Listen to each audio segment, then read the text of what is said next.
IP addressing.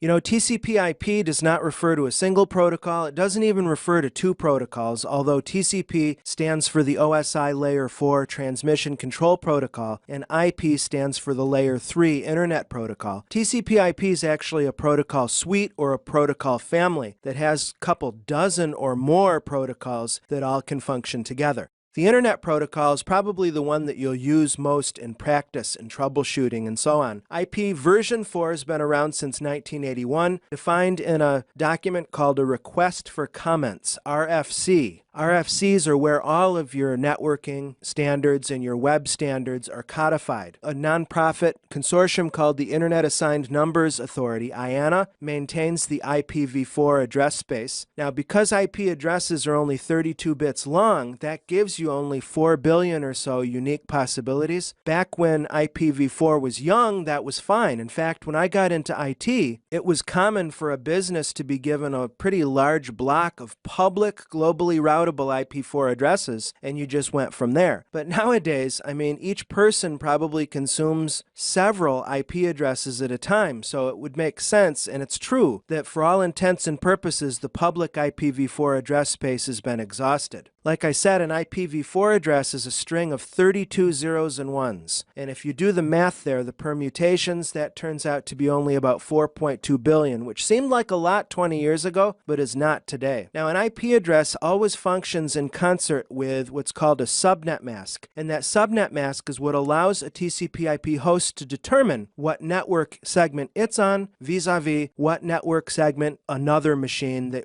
it's communicating with is on. And that comes into play very importantly every day. Specifically, if the host determines that the computer it's wanting to connect to is on a different network segment, the local host is going to need a default gateway address, which is a router interface that can get those packets out of the local network segment and reach the destination.